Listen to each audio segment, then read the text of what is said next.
Woi kok Oke, halo, halo. Masuk nggak suaranya? masuk lu bisa lihat nggak itu? Apa?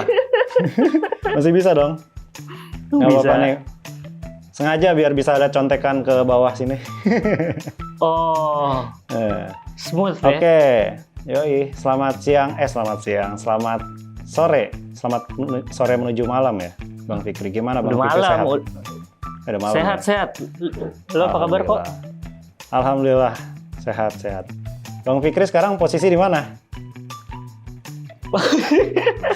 Posisi. Ya gue baru ke Jakarta. Gitu ya. Baru-baru ini. Dan sekarang sebenarnya ada di studio Pamify, office studio Pamify di Bogor. Oh gitu. Lo ada di Kok mana sama kok? sih? Udah. Kok sama? Sama. Saya juga ada di studio juga. Oke, kira-kira Ketemu ya? Kita nih ketemu ya? Iya, tapi dari siang nggak kelihatan gitu sih, Bang.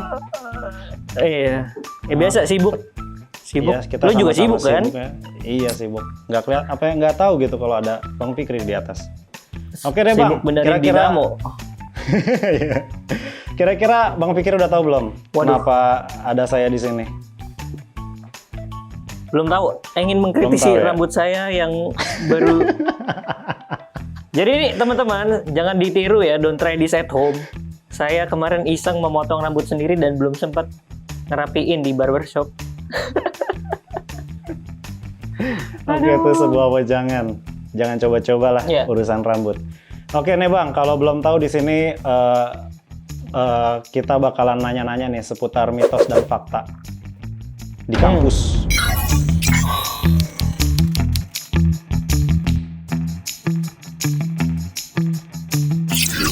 Nah, ini kan Bang Fikri kan dulu kan di ITB ya kampusnya. Gimana Bang? Kampus di sana enak nggak Bang? Di Bandung? Ya, ITB itu kalau dulu anak ITB itu selalu bilangnya, wah gue agak terdistrak nih. Anak ITB selalu bilangnya ini, ITB itu susah masuknya, lebih susah lagi keluarnya. Ada lagi yang bilang kayak, lo tinggal keluar tuh pilih lewat mana? Lewat Sabuga atau lewat Aneks. Aneks itu gedung rektorat. Jadi kalau biasanya kalau keluar karena bukan wisuda itu lewat Aneks. Kalau keluarnya pakai wisuda itu Sabuga.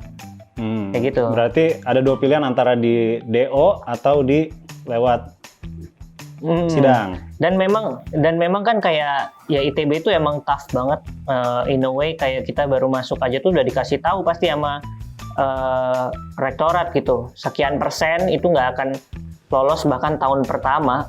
Itu udah kayak momok banget. Orang nggak lulus TPB banyak yang cabut sekian persen. Dan itu memang angka yang selalu di track juga sama rektorat gitu. Lo kayak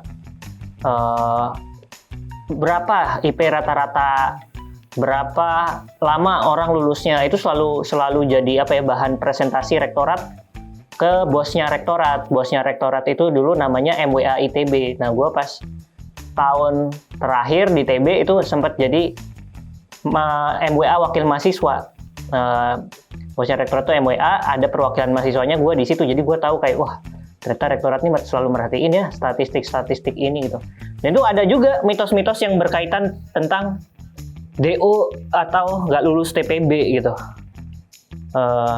Ini udah langsung diomongin nggak mitosnya salah satunya? Atau Belum dong. kita ada basa-basi Belum dulu? Kita basa-basi Biarin dulu ya, teaser gitu. ya. Iya. Nah ini berarti kalau yang gue dengar dari Bang Fikri berarti kayak PUBG lah ya di ITB. Survival of the fittest. Itu Bener. itu kalau misalnya ngeliat kelas itu berarti nggak asing ya kalau ngeliat ada kayak teman gitu lama-lama berkurang gitu. Kadang berkurang, kadang bertambah. Kenapa berkurang? Ya ada juga, bener sih berkurang tuh, tapi nggak di pengalaman gue, kayak gue tahun pertama ada yang memang hilang, semester depannya orangnya udah nggak ada gitu. Ada juga yang kayak semester depannya nggak ada, semester 3-nya balik lagi. Ada juga. Jadi kayak dia minggu-minggu awal kuliah ada nih orang, terus ngilang. Semester pertama tuh kayaknya masih ada, semester depannya udah nggak ada, semester depannya lagi balik lagi apa ya?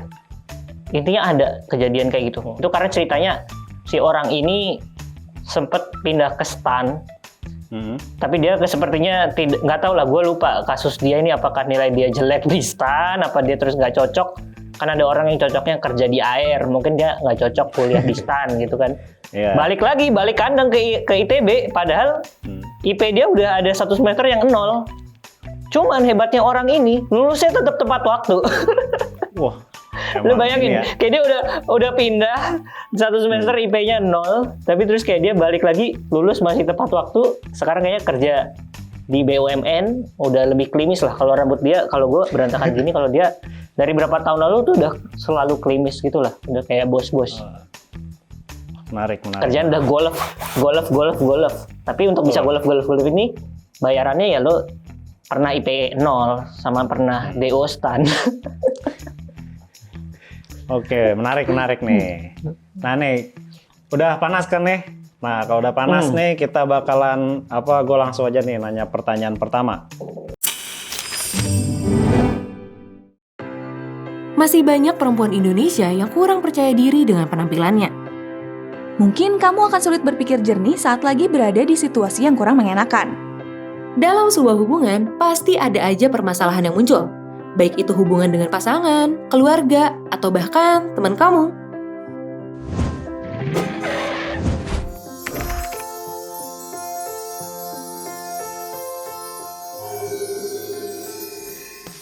Aku kalau di basket dari 2012, prestasi tertinggi aku bisa main di Asian Games 2018.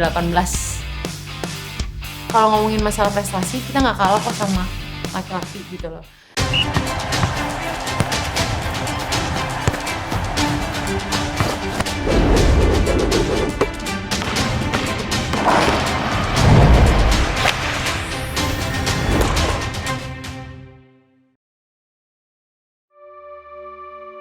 Di tanggal 29 Juli 1955, Amerika ngumumin niatan mereka buat ngeluncurin satelit buatan pertama di dunia ke orbit dalam setahun ke depan.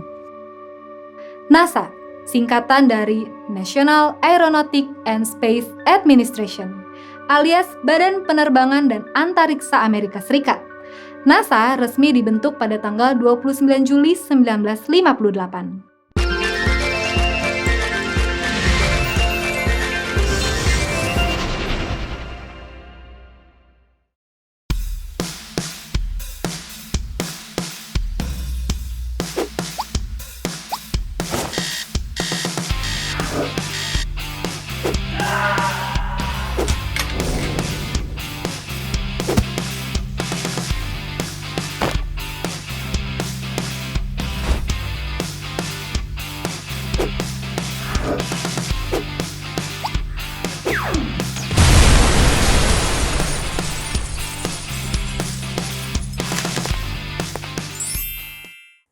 Bosan di rumah terus? Isi liburanmu dengan keseruan series Mind Blooming, Women in Sport, Space Race, MIPI, dan video seru lainnya di Summer School hanya di aplikasi Pahmify.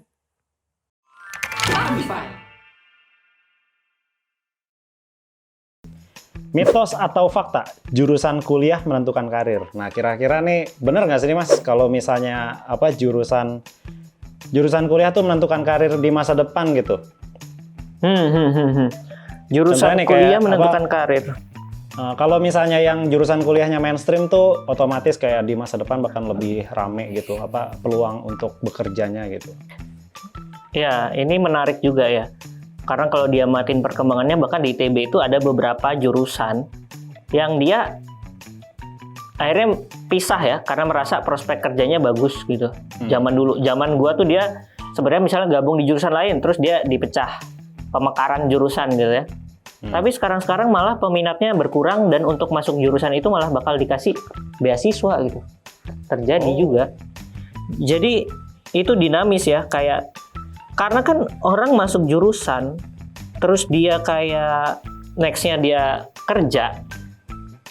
kerjanya kan masih sekian tahun lagi. Lo sekarang masuk jurusan apa, lo lulus baru kapan, kerjanya baru kapan gitu kan. Iya. Dan itu kan lo nggak bisa menebak gimana prospek jurusan tertentu itu di masa ketika lo bekerja gitu kan. Ada misalnya zaman dulu ini masih rentang waktunya cukup dekat ya, beberapa tahun, 4 tahunan lalu lah. Itu kan industri oil and gas sempat turun kan, sempat turun. Jadi kalau lo pas kuliah mikirnya, wah perminyakan, pertambangan, pokoknya yang oil and gas ini dia bagus gitu prospek kerjanya.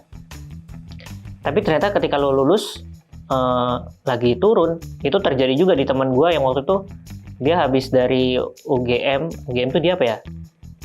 Gue lupa, geodesi apa geofisika gitu ya. Pokoknya terus S2 ya rencananya mau masuk oil and gas, tapi begitu dia beres, oil and gasnya lagi turun. Iya. Terus ya cuman ya abis itu kan yaudah, jadi semua itu tergantung ya, tergantung masa depan yang kita nggak ngerti juga masa depannya apa. Jadi bisa dibilang itu mitos kali ya. Dan bahkan sekalipun lo masuk di jurusan yang pasti apa ya katanya pasti kepake gitu ya, jadi tergantung ini lo juga, skillnya juga gitu. Kan yang penting tuh ujung-ujungnya skill ya. Mau jurusannya itu seseksi apa gitu, tapi oke, jurusan lo masuk nih ke syarat pekerjaannya, tapi lo nggak ada skill kan ya nggak lolos interview juga gitu. Jadi nggak ada yang namanya jaminan segitunya. Meanwhile mungkin ada orang jurusan lain yang malah punya skill itu, karena sekarang orang udah mulai cross disipliner gitu kan. Kayak di Pamify aja data analisnya tuh ada yang lulusan fisika ITB, lulusan penerbangan ITB, bukan komputer science, tapi dia yang jadi data analis misalnya. Kan kayak gitu terjadi. Udah ya, intinya sekarang nih lebih orang tuh nyarinya skill, bukan formalitas lo jurusan apa. Tapi kecuali kalau lo ini ya ke PNS atau apa yang memang udah ada syarat akreditasinya bahkan itu kan. Itu kalau jurusannya sama tapi akreditasinya nggak masuk juga, syarat administratifnya nggak masuk. Oke, Gitu. berarti jurusan kuliah nih nggak berpengaruh ya kalau buat bidang kayak startup gitu ya, kecuali BUMN gitu ya. Iya, kalau untuk syarat administratif ya, kan kayak misalnya kita di Pamify mana peduli, lo lulus enggak juga nggak peduli gitu kan, kayak bahkan top animator kita juga lulusan SMK gitu kan, tapi kan punya skill yang dibutuhkan untuk company ini kan. Oke, menarik tuh. Buat kalian jadi santai aja. Tapi ya walaupun kuliah itu perlu ya. Santai tapi rajin belajar, tetap gimana ya santai. Nggak, ini santai. Maksudnya kalau udah ada di jurusan apa itu jangan terus merasa terjebak atau apa. Nggak ada yang kayak gitu kan. Ya, itu maksudnya itu. Terima kasih Mas Fikri udah dilengkapi. Oke nih, pertanyaan selanjutnya. Orang-orang sukses biasanya lulusan dari kampus terkenal atau alma mater itu mempengaruhi tingkat kesuksesan seseorang nggak sih? Ini mitos atau fakta nih? Ini lumayan menjadi banyak ini ya. Nah itu tuh memang apa ya? Ya kayak orang kan suka juga ya sering bahas privilege gitu kan. Kayak si orang ini tuh usaha apa privilege sih? Ya sebenarnya ada dua unsur yang sama itu. Kita nggak bisa memungkiri kalau lu kayak dari alma mater yang lebih punya reputasi gitu ya. Itu kan udah ada jaringan alumninya kuat, jaringan profesornya kuat. Kulturnya sendiri di kampus itu mungkin beda gitu. Tapi ya kalau lu nya sendiri memble gitu ya di kampus yang bagus juga nggak ngaruh. Sedangkan kalau lu kayak di kampus yang jelek tapi lu yang kesannya kampusnya tuh nggak terkenal lah atau apalah, tapi lu berprestasi yang emang menonjol ya bisa juga. Jadi contohnya misalnya kayak dulu pas supervisor gua pas S3 itu dia mau ambil orang gitu ya, apply banyak aplikan, ya dia nanya ke gua, kampus ini bagus nggak? Ada lah salah satu kampus swasta di Indonesia gitu kan, yang emang bagus, terkenal lah untuk IT-nya gitu. Ya dia nanya pendapat gua, kok ini, karena kalau misalnya buat orang luar itu pasti dia akan ngecek kayak peringkat-peringkat gitu, padahal peringkat juga belum tentu jaminan, tapi ya dia sekarang kalau kita mau apply kerja di luar terus orang ini pengen ngecek background check kita, ini orang dari kampus bagus atau enggak sih? Ya dia akan ngecek di internet terus kayak wah ada rankingnya berapa lah. Kalau rankingnya universitas ini nggak masuk kan dia juga ragu, ini anak beneran lulus dari universitas nggak gitu kan. Bahkan kalau udah di level segitu, cum laude pun IP-nya bagus pun dia ditanya itu kayak ini orang biasanya berapa persen yang dapat IP segini. Karena ya IP lo 4 tapi rata-rata semua orang 4, jadi kayak ya apa gitu. Maksudnya Iya, jadinya lo emang kayak segitu biasa normal. aja gitu kan. Iya, iya. Iya. Gitu. Oke. Jadi Berarti apa sih tadi pertanyaannya? Pertanyaan apa tadi? kesimpulannya jadi tuh kira-kira orang sukses itu biasanya lulusan dari kampus terkenal nggak? Nah, oh itu ya. Biasanya ya kalau ngomongin statistik ya bisa dibilang, tapi bukan berarti kalau nggak dari kampus terkenal nggak bisa sukses. Tapi memang peluangnya akan lebih besar.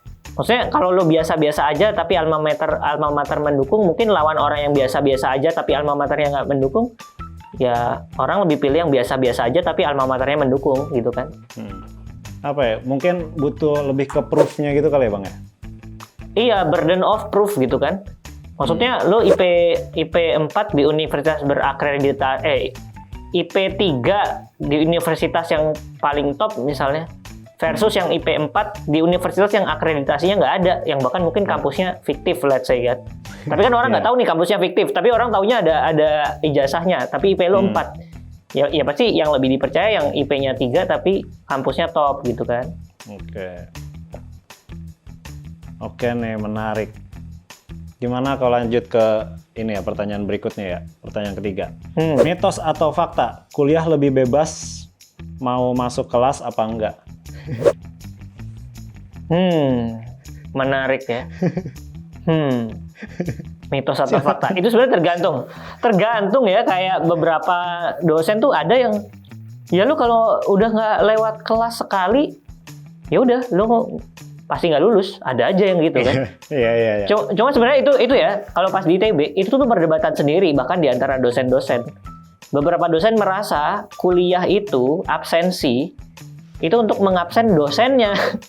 Karena zaman gua dulu pas di ITB ada kuliah tuh yang dosennya cuma masuk sekali 1 semester. Kadang asistennya masuk, kadang juga asistennya nggak masuk. Nah, yang lucu dulu pernah ada nih, satu dosen yang kayak gitu ya, terkenal. Kayak, wah, proyekan mulu nih. Dia kayak, paling enak sama dia, kelas. Paling masuk cuma sekali. Lo dikasih tugas, tiba-tiba dapat A. Wah, terus ada satu dosen yang kayak gitu juga. Suatu ketika mereka dapat kelas yang bisa paralel gitu. Satu mata kuliah yang dua-duanya yang ngajar ini. Terus mereka kayak, oke, kita gabungkan kelasnya. Tapi tetap aja gak ada. jadi zaman dulu gitu, ada dosen-dosen yang kekeh bahwa kuliah itu absensi itu sebenarnya tujuannya adalah mengabsen dosennya supaya dosennya mengajar. Ya kalau siswanya mau belajar atau enggak ya terserah dia. Kalau misalnya dia ternyata bisa belajar di luar, bebas gitu. Tapi kalau pengalaman gue pas di NTU presensi gitu-gitu sih nggak ngaruh. Jadi di NTU itu biasanya kayak kalau kita kuliah kosong kelas. Begitu kuis, wah tiba-tiba nggak cukup ruangannya. Karena tapi kalau di NTU itu dulu direkam kuliah, jadi orang-orang lebih suka SKS, istilahnya tuh mugging, muk. Jadi biasanya orang-orang di kampus bawa cangkir, kopi, begadang dah tuh, nontonin video kuliah 1 semester dalam 1 malam, di fast forward speednya 2-4 kali. Tiba-tiba ujian pintar. Nggak tahu sih, ada yang emang udah pintar dari sana. Gue naik 170%. Bayangin IP naik 170%. Gimana caranya? Ya karena kan IP-nya udah jelek banget dulu ya. Jadi kalau naik 170% kan, kalau gue waktu itu kayaknya gue dapet 4,22 dari skala 5 gitu ya. Jadi dapetnya amin sama B apa gitu ya. Intinya sih gue udah dari yang tadinya D, C, D plus gitu. D, C, D plus. Terus jadi amin, B. Tapi ternyata dikasih kesempatan lagi sama profesor gua. Terus besoknya lagi gua masih showing progress. Yang harusnya gua udah DO, tapi masih dikasih kesempatan lagi karena ada progresnya. Jadi memang salah satu cara menumbuhkan kepercayaan orang itu dengan lo mungkin gagal dulu, tiba-tiba lo tunjukkan bahwa wah gila, ini orang progresnya bagus. Tapi kan mulainya dari yang jelek banget gitu kan. Ya kalau IP lo udah 4 kan susah mau 170%. Tapi kalau dari 1,5 kan bisa. Nah dengan situ mendapatkan trust. Jadi kayak gue masih dikasih kesempatan. Sedangkan orang-orang yang lain, ada teman gue yang dia juga dari kumlot apa segala macam, nggak sehoki gue mendapatkan kesempatan itu. Karena dia malah trennya turun gitu. Padahal dia lebih tinggi dari gue IP-nya. Kalau nggak salah gue 1,5, dia 2. Tapi sebenarnya buat dia tuh masih masuk akal gitu. Masih banyak kasus, nggak separah gue. Tapi ya itu, intinya sih terlepas dari itu mitos atau fakta, bebas atau nggak masuk kuliah, yaitu dicek sama aturannya. Tapi masuklah kalau mau ini. Beda loh rasanya. Kayak gue bener-bener ngerasa, wah gila ya, ilmu itu seru banget mempelajarinya. Tugas-tugas jangan nyontek, kerjain sendiri, jangan nanya orang lain. Wah. Dan hingga akhirnya gue terakhir itu sempat dapat A+ juga. Jadi di transkrip waktu itu cukup lengkap, mulai dari D, C, D+, B, A-, A+, A itu ada. Pelangi transkrip gue. Oke.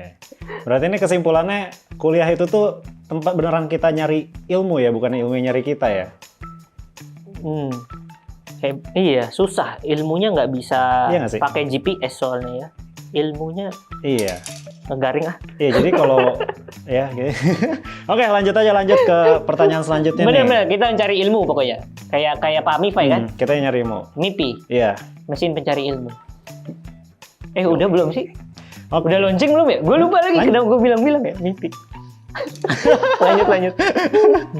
Oke, lanjut nih. Mitos atau fakta, ikut organisasi bikin lebih gampang keterima kerja?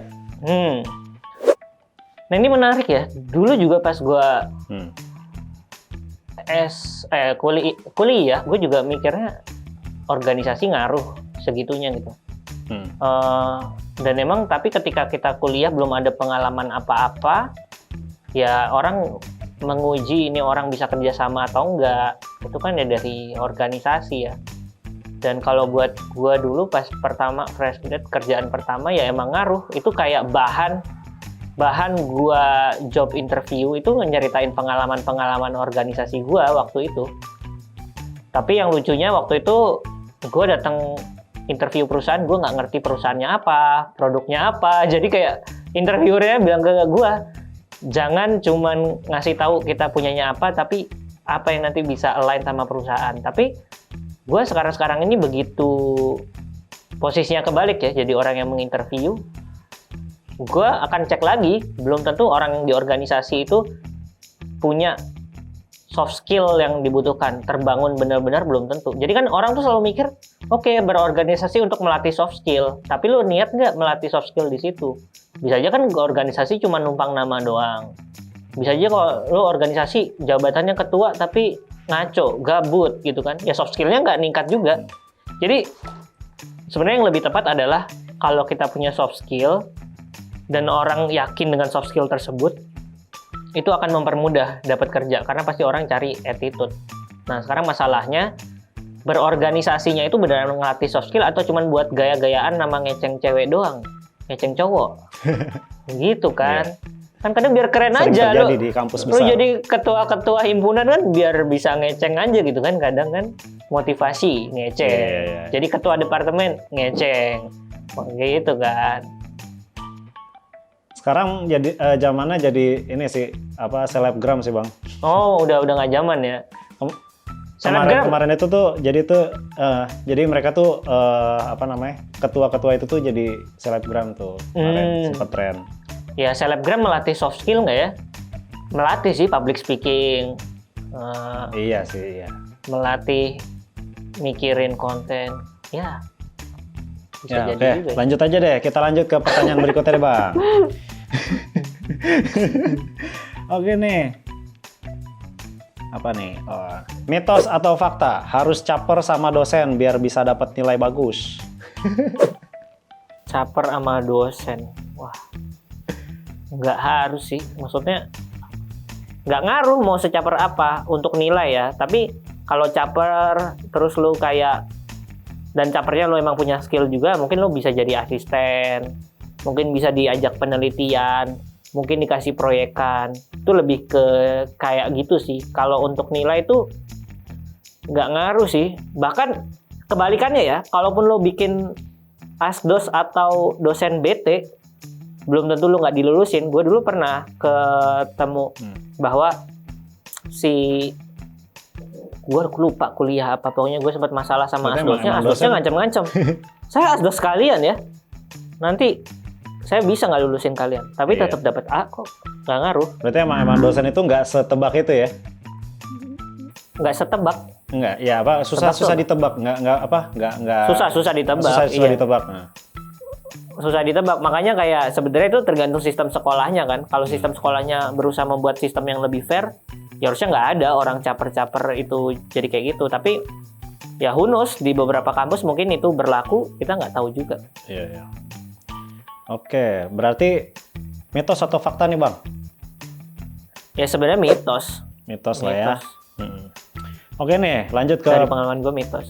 pertanyaan ke-6. Mitos atau fakta, kalau kuliah jurusan tertentu biasanya lulusnya lama atau jurusan tertentu dapat nilainya gampang. Contoh nih Bang, kayak anak teknik nih kayaknya tuh susah banget gitu dapat nilai 4 gitu, nilai sempurna gitu, rata-rata ya 3 atau 2 gitu. Konon katanya sih begitu. Mangga gimana Bang? Nah itu ya, itu kayaknya kalau di Indonesia bisa dibilang benar ya, ada benarnya gitu. Ya misalnya ini, dan itu ngaruh juga karena struktur kuliah ya. Ya misalnya dulu temen gue di arsitektur, wah, dapet C itu sedih banget. Dan gue kayak dapet C, ya santai. Tapi kan tergantung SKS-nya. Iya. Lah dia dapet C studio 8 SKS gitu. Iya. Itu kayak, lah 8 SKS udah setengah IP ditentukan nilai itu gitu kan. Sedangkan kalau misalnya lu dapet C-nya cuma yang mata kuliah, misalnya zaman dulu orang suka ada yang IP-nya itu 3,94. Loh kok bisa 3,94? Karena di ITB dulu ada olahraga 1A, 1B.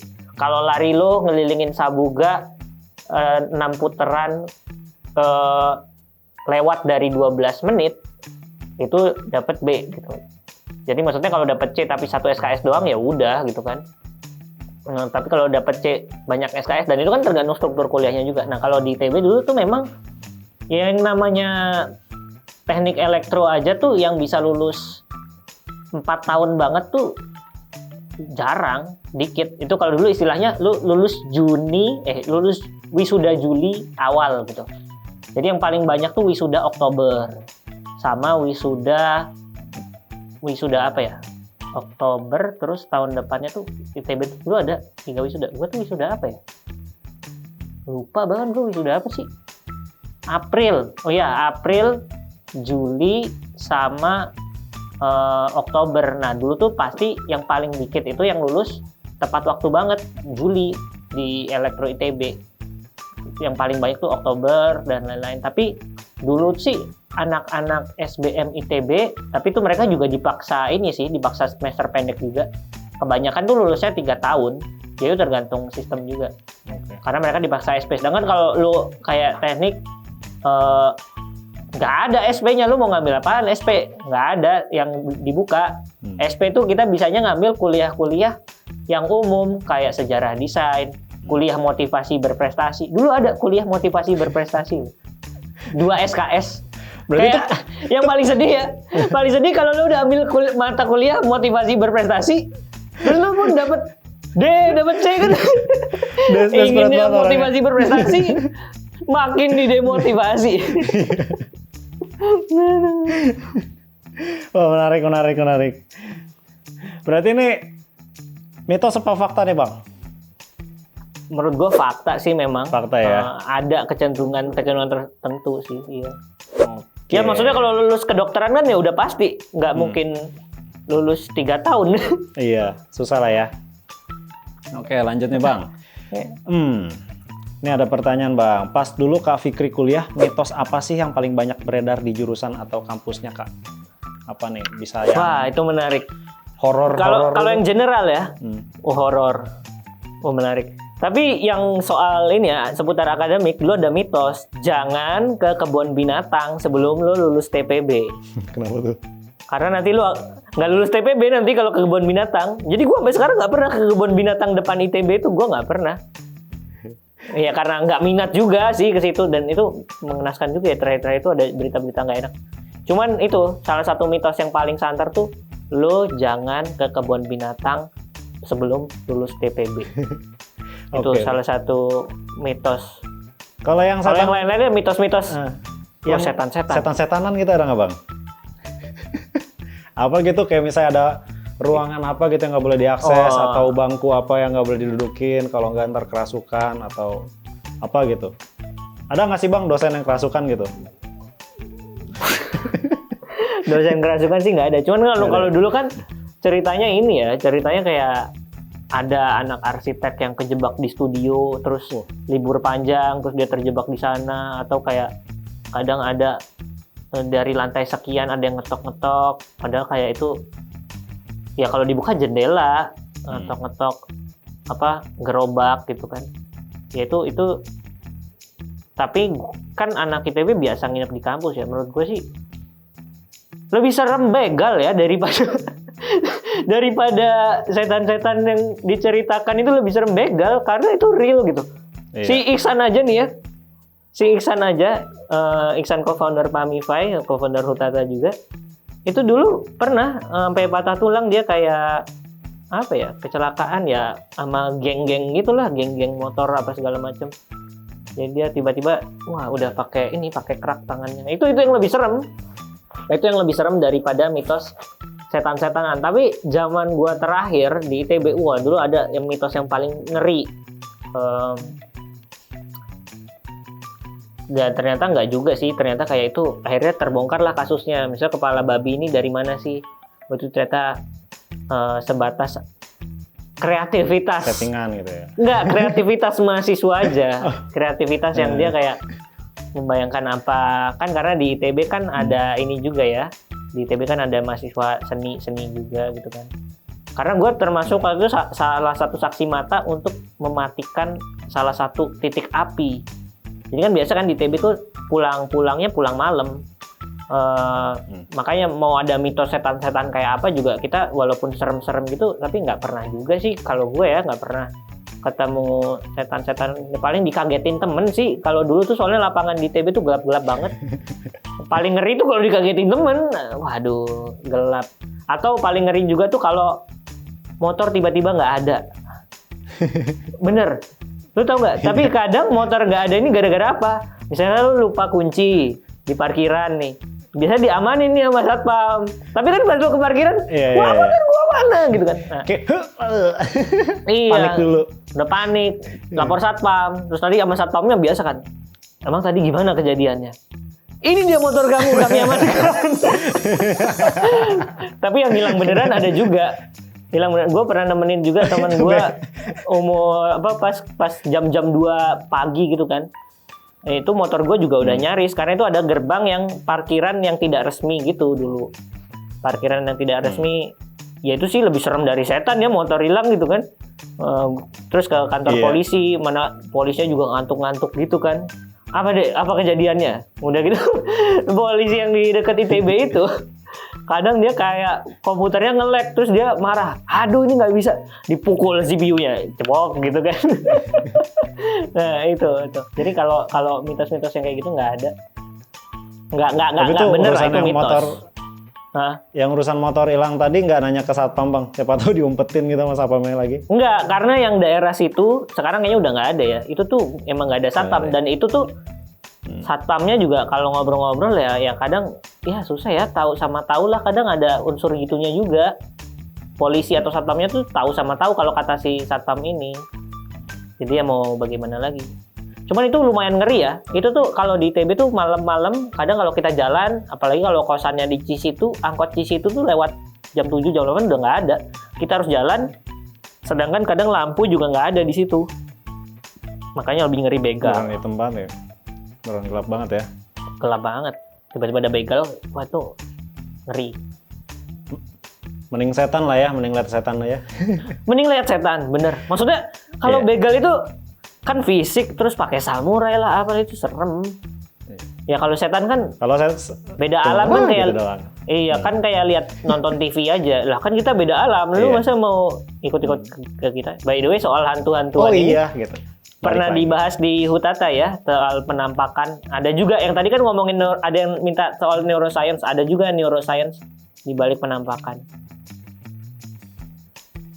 Ya katanya ada yang gelombang-gelombang gitulah Bang ya.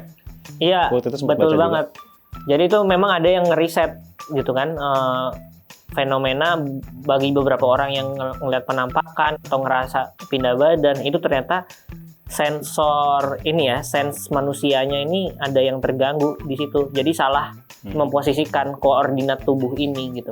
Karena kan kita kalau merem juga misalnya muter-muter kita tuh kadang nggak ngerti kan kita jalan kemana. Makanya kalau dulu kan ospek atau apa suka ini kan baris berbaris suruh merem kan.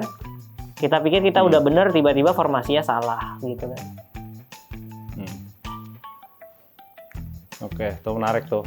Tapi Iya, ntar kan? bakalan dibahas lagi ya, Bang? Wah, Neuroscience. kita lihat-lihat lagi ya, riset-riset lagi ya. Tapi bener tuh, ini ada yang bilang setan paling mukul nembus. Itu dia, maksudnya kayak Iya. kalau berita orang dijahatin sama manusia, itu kan udah banyak beritanya di koran-koran lampu merah, terutama dengan headline yang amazing gitu. Tapi Waduh. ada acara-acara sendiri gitu kan, berita kriminal di TV. Tapi kan kalau yang ceritanya orang dibikin dilukai sama setan tuh kayak jarang ya. Nggak ada kan kayak Iya. genderuwo melukai seorang pemuda sampai berdarah, sampai harus luka jahitan. Nggak tahu, gue belum pernah denger sih selama gue hidup ini berita Sama sih. seperti itu.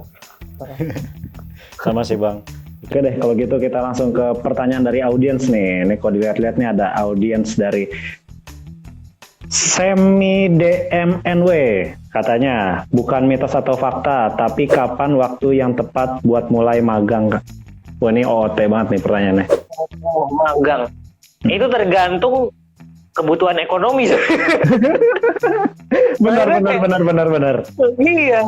Bahkan kayak kalau dulu teman-teman gue itu yang nggak mampu tuh udah mulai jualan donat dari pertama masuk kuliah dan survive dan sukses-sukses juga.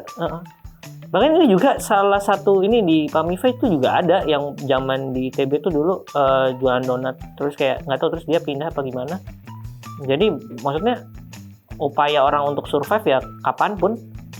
Saat terbaik untuk magang adalah saat kamu merasa butuh magang dan sanggup gitu.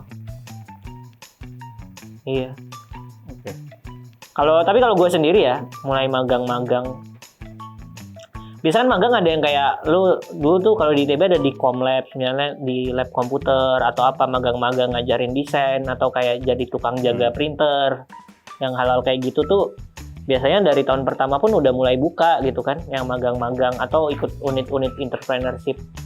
Tapi kalau dulu gue yang mungkin yang magang beneran di kantor resmi itu habis kerja praktek sih.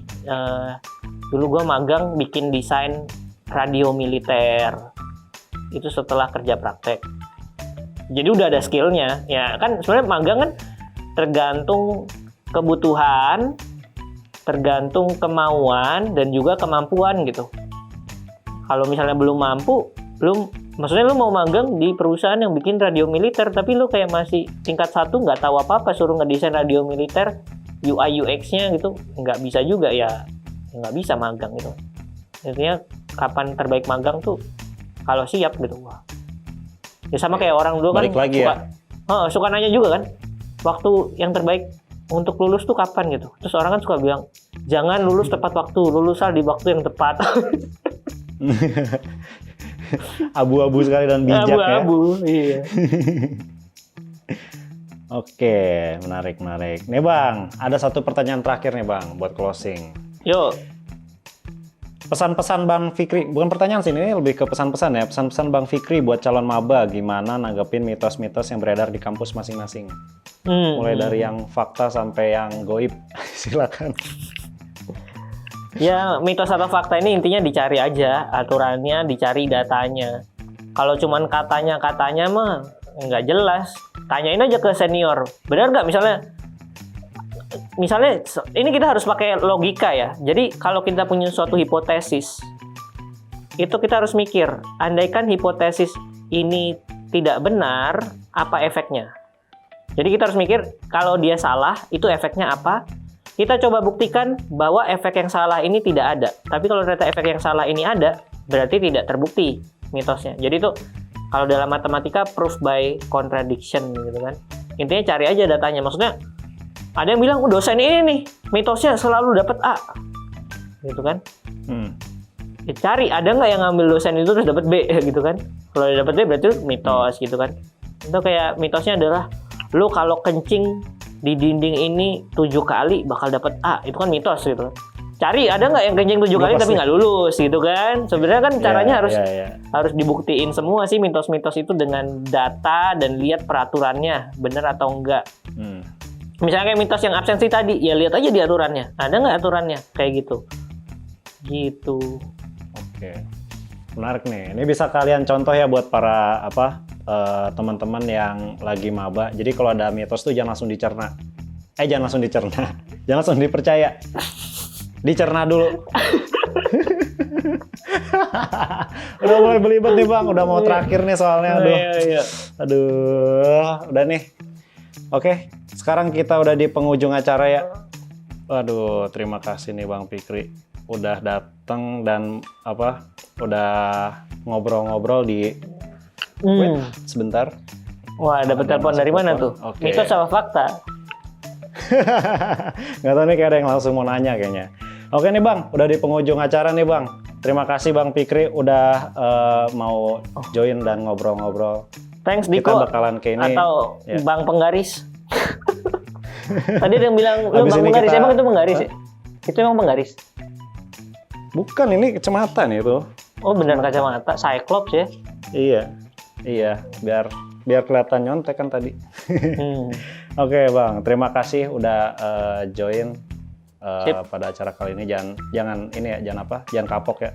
Oh tidak Soalnya saya kapok. masih Anda masih punya pertanyaan-pertanyaan aneh? iya masih ada sih, cuma ini kita udah di ujung acara, sayang sekali. Oke, buat Sip, teman-teman jangan lupa follow IG dan Twitternya Mas Fikri di Inspiration karena banyak info menarik.